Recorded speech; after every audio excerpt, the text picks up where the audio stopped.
all the information, their hours, their address, their numbers, the whole 9 yards. If you need it, get with me. I have 5 physical copies of it today. We'll have more next week. And we can also email it to you if you need it that way. Thank you. And now Cecile will lead us in the prelude.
I'd like to invite Olivia up for our chalice lighting.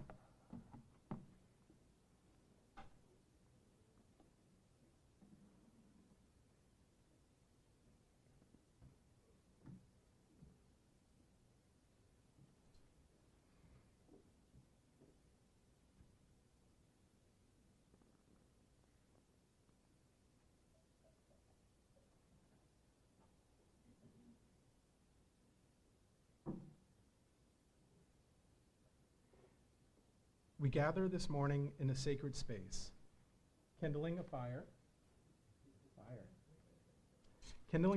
that burns here in our chalice and in our hearts. We gather to engage in a different kind of worship that is holy nonetheless. We gather to honor our covenant and engage in congregational life, doing the necessary work to ensure that this community thrives. We gather together as a people of faith, guided by love, a love that burns as bright as the flame in our chalice. We light this chalice as we have done so many times before, for the warmth of love, the light of truth, and the energy of action.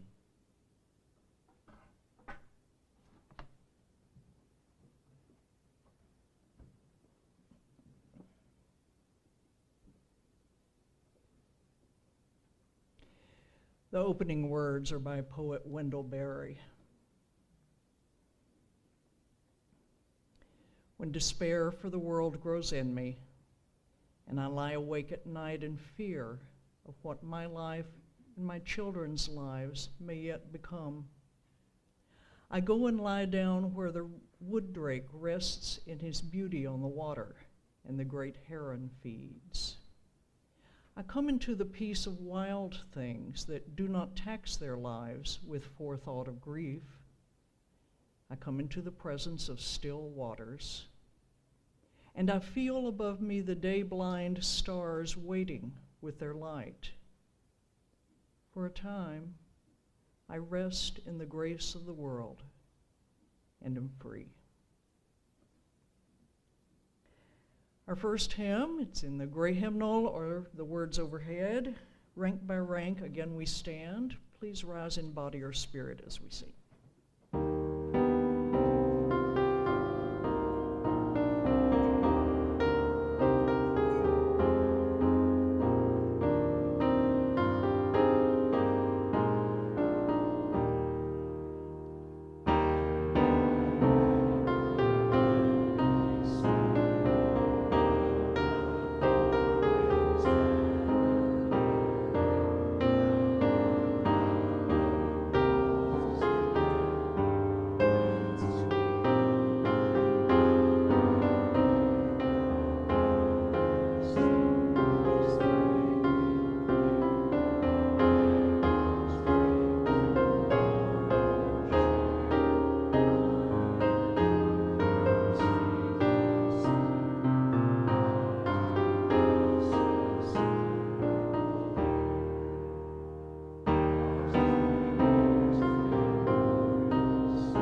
we'd like to invite all the kids up for our Time for All Ages, which will be read by Joshua Moore.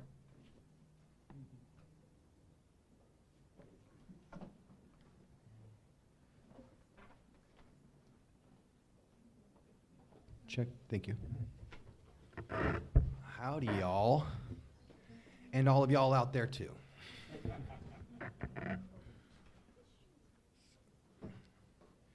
This is one of my favorite true stories about one of my favorite people from our history, about Theodore Parker when he was a little boy. In his autobiography, Parker relates that as a child, 4 or 5 years old, living on a farm in Roxbury, he was walking through the fields one day, absent-mindedly swinging a stick through the grass. This was many, many years ago, in the days before the Civil War.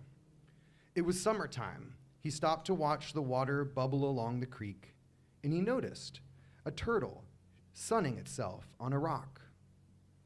You've probably seen many of those around here. He'd seen other boys use their sticks to strike turtles and other animals, to smack them. It was part of what children thought was fun, just as some children still like to bully and hit those who are weaker than themselves. Often, children and grown-ups too are copycats, mimicking the behaviors of others who seem bigger or stronger than themselves. Young Theodore wanted to be like the other older boys he'd seen. So he raised his stick into the air, taking aim and preparing to knock the turtle into the water. What do you guys think happened? I'm going to ask you. What happened next? Well, the title says the voice of God, so the voice of God. What do you think happened? Like a voice told him not to do it. Maybe that was less well conceived as I thought. Then something stopped him. Something seemed wrong about the situation. He looked again at the turtle, quiet, peaceful, enjoying the summer day just as he liked to feel the warmth and light of the sun. And something inside of him said, "No. Stop. Don't hit that turtle." Had the turtle ever done him any harm? Was the turtle so different than himself? Slowly, he lowered his stick and walked home, thinking about what had happened. When he arrived home, his mother was there to greet him, and he told her about the incident. She listened carefully, and listened especially carefully when he related how some strange voice inside of him had stopped him from hitting the little animal. "Theodore," she said, "that voice inside of you, that's the voice of your conscience, what some call God. Always pay attention to it. Always follow what your conscience tells you. It's your moral compass that points you in the right direction. And if you honor it, and you listen to that voice, you'll never go wrong in the world." And Theodore Parker grew up to become a Unitarian minister. In fact, one of the greatest leaders our faith has ever known. He became a champion of the defenseless who needed defending. He was a hero in the fight to end slavery in our country. One of my favorite things about him, I'm editorializing here, but he used to preach with a rifle behind the pulpit because people wanted to hurt him and take people from his congregation who were involved in abolition. He prayed to a father and mother God and fought for women's equality and their right to vote. He and his wife never had children of their own, but he felt a sense of kinship with the whole family of creation, people of all sexes, genders, races, who had been made in the image of the holy. And it all started one summer day when he was just a child who saw a turtle and decided to do what was right. Thank you.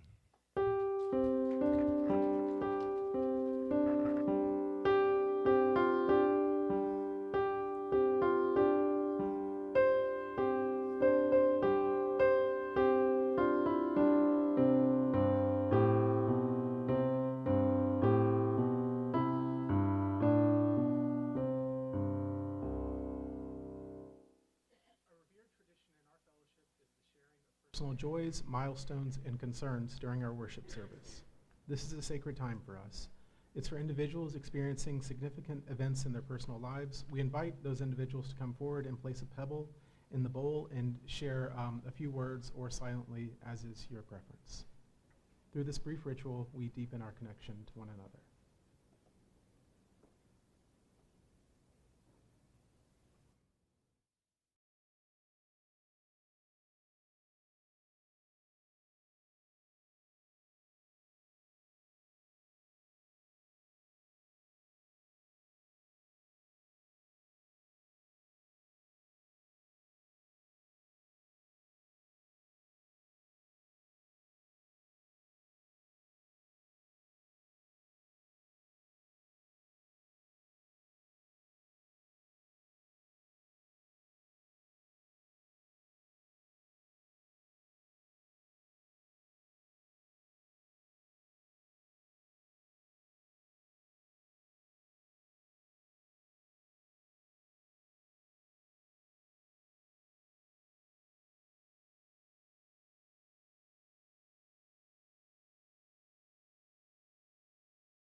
Source of life, help us to find a sense of humility where we have privilege and strength where we face oppression. In all our struggles, may we learn compassion, and as we have power, may we also learn temperance.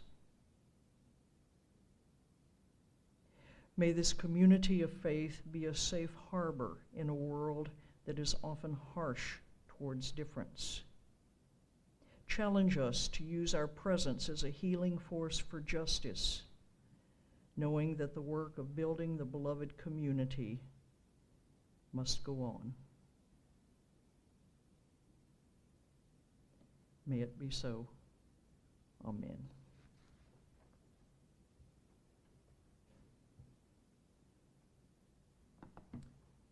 Every Sunday, we take an offering to share our material resources in furtherance of our mission with generosity and gratitude. If you're paying your annual pledge by check, please write pledge in the memo line. But we also have a tradition of sharing the cash offering and all undesignated checks with the local charity. For the month of October, that charity is the Crestview Resource and Community Development Center. The CRC is a one-stop shop offering essential services to individuals and families in Crestview, Baker, Holt, and the surrounding areas. Through partnerships and local agencies, the CRC provides support in employment, housing, veteran services, legal services, and more, acting as a welcoming, family-friendly space where people can access essential resources and support in the local area. Please be generous.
In the Texas town where I grew up, a large irrigation canal served the dual purpose of providing water to the surrounding rice fields and dividing the black and white neighborhoods. Black houses, black schools, black churches, black grocery stores, black restaurants, black businesses, and black gas stations all clustered on the canal's north side, while white homes and all the fixtures of white living spread out to the south. In those few areas where the races were forced to cross, the same spirit of division symbolized by the canal prevailed. Public and government buildings provided black and white restrooms and drinking fountains and benches for sitting. In my family doctor's office, one waiting room was labeled white and the other colored, and the hospital took care to separate patients into white and colored wings. The parks and swimming beaches always reserved a small, unattractive area for colored only. During the summer of 1964, a bridge was constructed across the canal to enable black students to cross into the white area and attend white schools for the first time. Much anguish and outrage had preceded the building of the bridge, but the community ultimately chose to comply with civil rights laws. I remember marveling at the first black student in my class, a boy who was clearly frightened. How I noticed other black students in the hallways, their different styles of dressing and speaking and carrying themselves, and also noticing how much we had in common. Integration was accomplished mostly peaceably, despite everyone's fears of violence. Yet, in many ways, it seemed as though it had never happened. Though we all shared a school, the old line of division still existed in the classrooms and hallways and cafeteria and football stadium, as black people clustered always in one small area, sitting and standing together, usually on the far end, and white people spread out across the rest of the space. All those white and colored signs were taken down, but they remained in imagination, encouraging people to segregate themselves again and again on opposite sides of common areas. The bridge had been built in the exterior world only, not in the hearts of the people affected by it.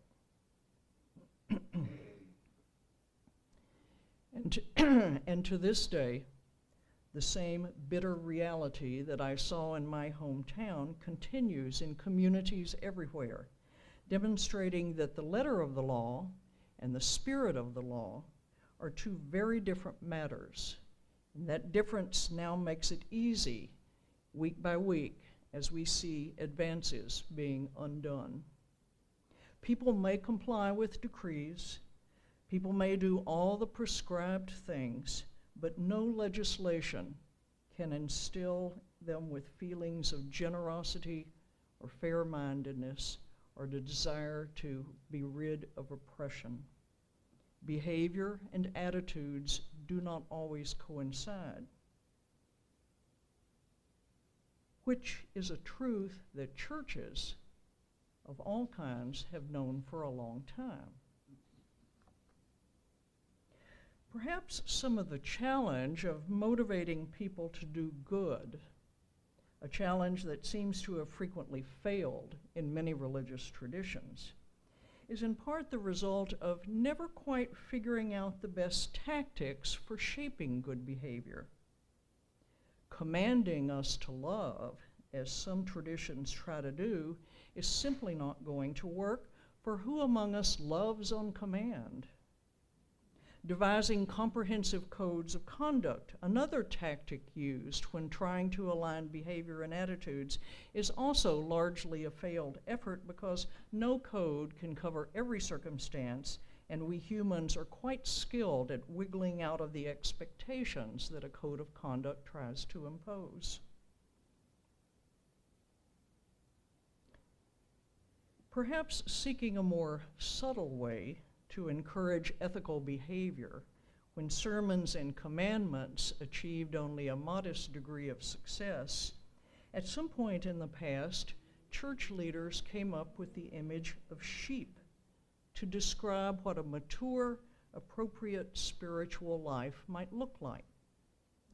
While this image has its roots in the culture of the Bible and appears in countless biblical passages referring to the Lord as my shepherd and sheep as the ones who make it into heaven, it is hard for me to understand why anyone, anywhere, at any time would appreciate being compared to sheep. In all my years of hanging around all kinds of churches, fundamentalist and progressive, conservative and liberal, I have yet to hear any person proudly refer to themselves as sheep. I doubt whether any of you this morning would be willing to be identified as sheep.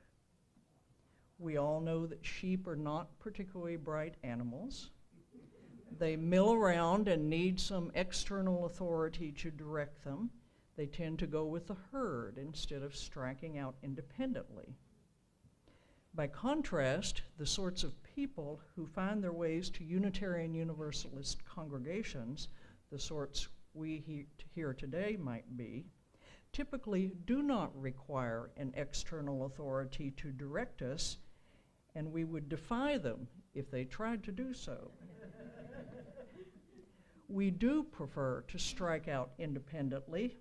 We have a disdain for a herd mentality, and of course we have our claim to being the brightest people on the block.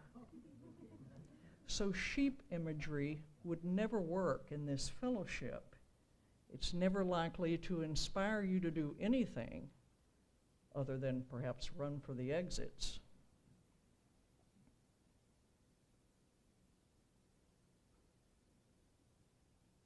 Smart, self-directed, independent. We need another image to capture our individual and communal spiritual life. When I cast about for some possible replacement for sheep, I keep hearing a possibility raised often in Unitarian Universalist circles, particularly when you characterize congregational life and are trying to describe what leadership is like in a UU congregation. You speak in terms of cats. To do well as a minister of a congregation, to assume a position on the board or as a committee chair in a UU congregation, it is said, requires skill in herding cats. Setting a direction for a congregation, building consensus around a leadership initiative, discerning and articulating a common vision, all those aspects of congregational life that require some sort of unified and unifying movement. Whenever this is the topic among Unitarian Universalists, the cat image comes up. You talk about herding cats. Now, if you are or have been a cat owner, you know the impossibility of setting a direction for just one cat, much less a group of them. You know that cats are famously non-compliant, unpredictable, unwilling to recognize any authority but their own, inscrutable. Who knows what goes on in the mind of a cat, or what a cat is likely to do from one minute to the next? So if our common life here at the fellowship is akin to the experience and behavior of cats, then we can expect a congregation of smart, self-directed, independent individuals who will do what they want, when they want, for their own reasons, and who are not likely to respond to pleas, threats, commands, cajoling, persuasion, or any other sort of behavioral influence.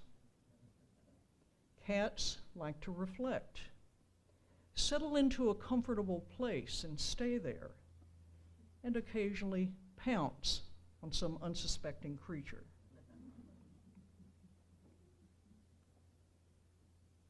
A pretty challenging image of congregational life, isn't it? Certainly, serving as minister or as a volunteer leader in a congregation of cat types as opposed to sheep types can sound like a hopeless job, which may be why members of a congregation once presented me with a gift designed especially for ministers of congregations filled with cats. The gift was a lovely box with a glass lid. Attached to the box was a hammer with a note, "In case of emergency, break glass." And tucked underneath the glass was a bag of catnip. The one thing no cat can resist, the one item guaranteed to win cat compliance. Now, if it sounds as though I'm lamenting having a congregation full of cats, I hasten to add that such is not the case at all. I have owned cats often in my life.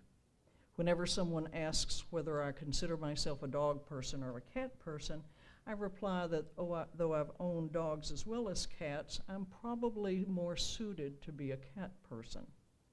For cats, despite all their qualities that can make them maddening animals, also have much to recommend them, especially as an image of the spiritual life. The challenge for ministerial and volunteer leadership in a congregation full of cats is to find the right kind of spiritual catnip that can win cat compliance and coax the herd of cats in the direction you want them to go without their usual resistance.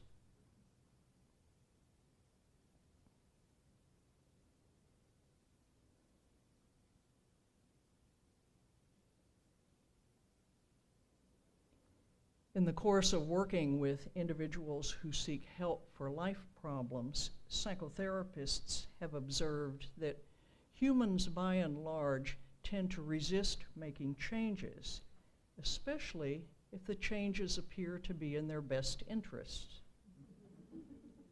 Furthermore, this resistance to desirable change increases in proportion to the amount of urging and encouragement being given. For instance, if I'm anxious and you attempt to reassure me, you will succeed in intensifying my anxiety. If I'm eating too much and you urge me to diet to preserve my health, I will likely eat even more. If I experience difficulty in asserting myself and getting what I want, encouragement from you to speak right up, you can say anything, will shut me up for good. It seems to be human nature to dig in our heels and resist attempts to motivate us to action, even when the action would serve us well.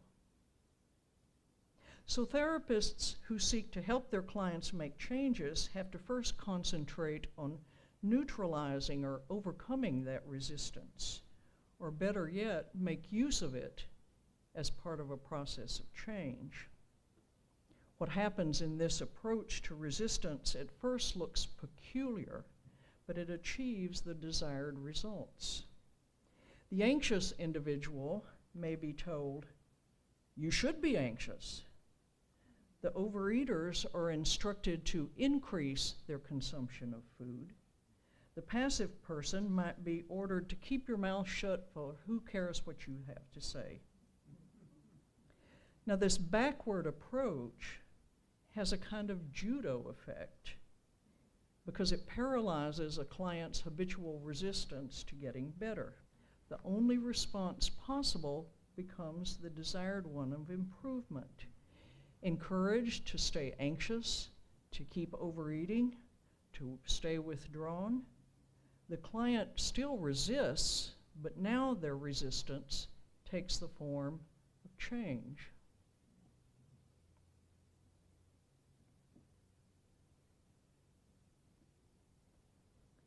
When the leaders of early churches first grappled with the problem of motivating positive behavior, they adopted the obvious logical approach. In order to get someone to do something, you tell them to do it. So they instructed their congregants to do good works, to love one another, to be charitable in interpersonal dealings, to give generously of time, money, and talents, to be kind and slow to anger, to forgive one another's shortcomings, and on and on and on. And of course, congregants, being cats rather than sheep, did the natural thing. They resisted those attempts to motivate them.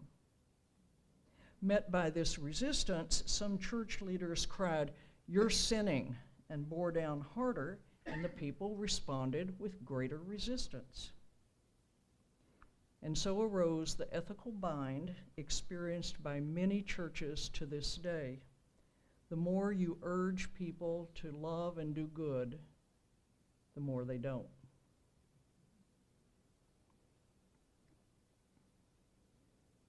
But I believe our Unitarian Universalist tradition has some possibilities for avoiding this motivational trap, since we've realized the foolishness of trying to persuade people with a cat spirituality to act like sheep and do as they're told.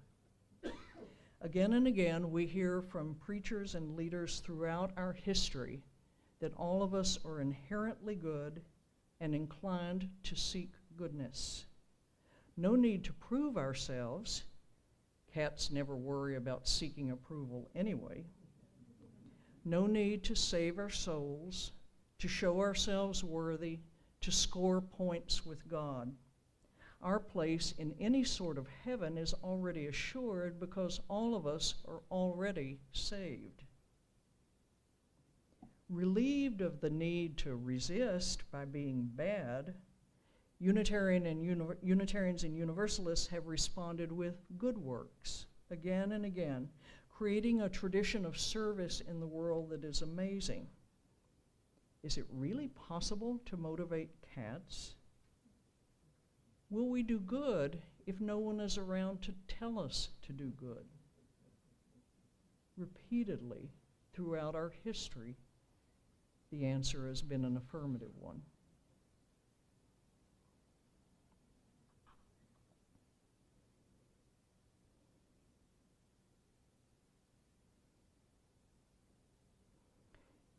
We have entered a desperately troubling time in our common life, when the meanness that is always present in the human spirit seems more and more to determine words and actions, so that our inherent goodness, our best selves, are harder and harder to summon up. In that broader context, this congregation itself is immersed in changes that can inspire anxiety and make us prone to dig in our heels, to resist experimenting, to stick with what is familiar, to not change.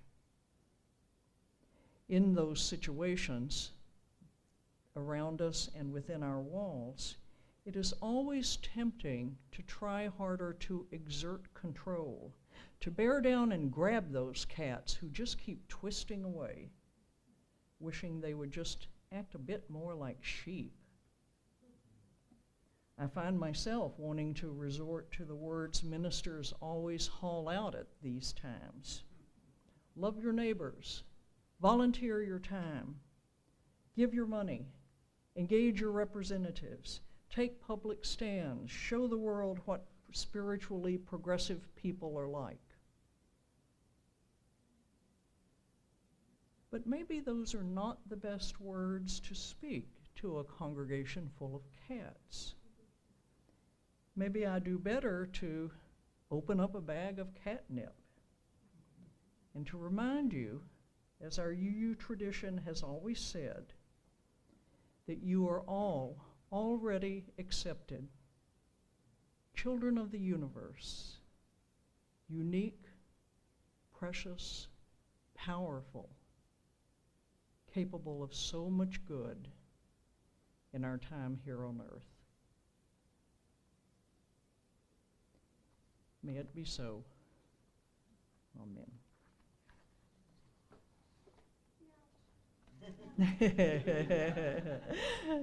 I wondered how long it would take. All right, my dear cats, our last hymn from the Gray Hymnal is number 318, We Would Be One. Please rise in body or spirit as we sing.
We have come together to share our deepest concerns, speaking and singing words of inspiration and hope.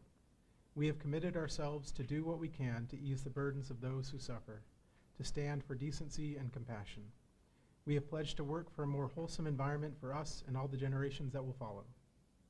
But these are just words. The hymns we sing are just songs. All our reflections are idle thoughts. When we convert them into loving and responsible action throughout the week in our lives, then and only then will this become what we want it to be, a time of worship.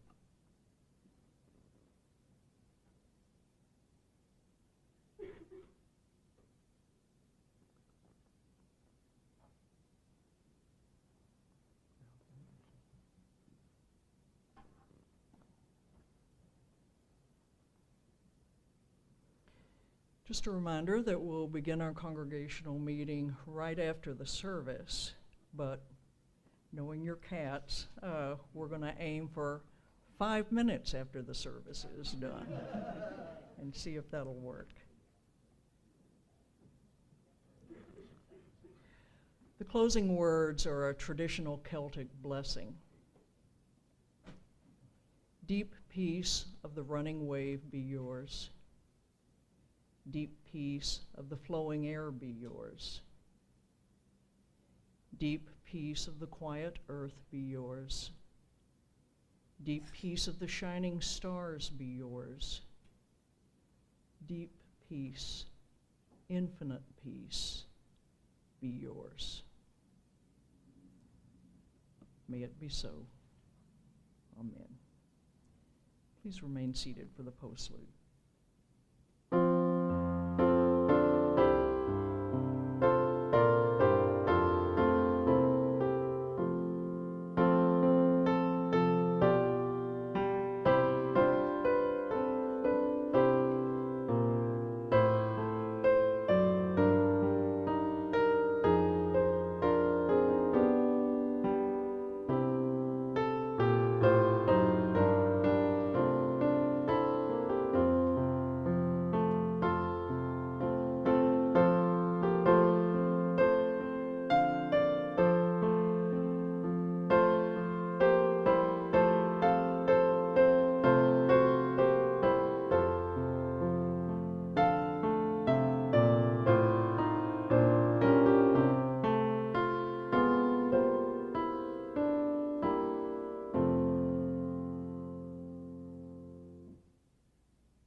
Really quick, because I forgot to do this at the beginning.